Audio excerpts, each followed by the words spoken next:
大家好，我係熟男大叔啊。大家都知道咧，堅果咧對我哋嘅抗癌指數咧係好有功效啦。其實無論到細胞研究啦、動物研究啦，或者流行病學研究咧，其實都證明咗堅果咧對我哋嘅抗癌係有幫助嘅。咁堅果其中抗癌嘅活性成分就可能係啲多酚類啦、植物腦醇啦、不飽和脂肪酸啦、維他命 E 啦，同埋膳食纖維啦。呢幾樣嘢咧，其實都可以幫我哋抗癌嘅。咁其實我今日想同大家分享下咧，就係一啲細胞嘅實驗。咁究竟邊一隻嘅堅果係對我哋嘅抗癌係最有幫助呢？呢一篇論文咧就study 緊咧堅果嘅抗氧化性啦，同埋佢抗癌嘅作用啦。咁佢就 compare 緊9種嘅堅果啦，睇下邊一種嘅抗氧化同埋即係抗癌嘅功效最有效嘅。呢篇論文咧大約被引用咗400幾次啦，都算一個唔錯嘅論文嚟嘅。一幅圖咧我就顯示咗呢9種嘅唔同類型嘅堅果啦。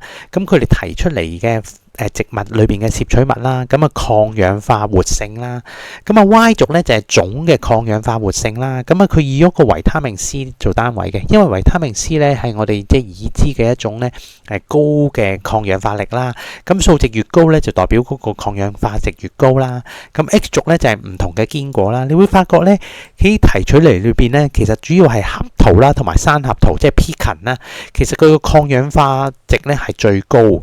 呢一幅圖咧就比較緊咧唔同嘅堅果咧對抑制癌症細胞嘅能力啦。其實有一個叫 Y 軸裏邊咧有個叫 EC50 值啦。EC50 值就即係話咧抑制癌症細胞增生50% 所需要堅果嘅濃度。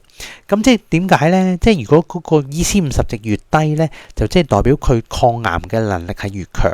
呢個實驗咧都做咗2種癌症細胞嘅，一種就係人類結腸嘅細胞啦，另一個就係人症肝癌嘅細胞啦。其實需要有2支棒啦。你會發覺咧喺呢個研究之中咧，其實都係講緊合桃同埋生合桃都係有一個最優勝嘅表現嘅。最後呢幅圖咧就總括咗咧唔同嘅堅果嘅濃度咧係對抑制呢個細胞嘅增生咧嘅總括圖啦。你會發覺第1名咧就應該係walnut 啦，即係杏仁啦；第2名咧就係 pecan 啦，山合桃啦；第3名就係花生嘅。呢個係一個細胞性嘅研究啦。究竟食咗落去咧，究竟嗰種堅果係咪真係可以發揮到佢喺細胞上嗰種抗癌或者抗氧化嘅功效咧？都有待證實嘅。不過呢個有趣嘅地方就係我哋可以知道邊一種堅果個抗氧化同埋即係抗癌指數喺細胞中最有功效啦。記得 like、share、comment 同讚好啊！有你嘅鼓勵，我希望做多啲新片同大家分享下有趣嘅營養知識啊！多謝。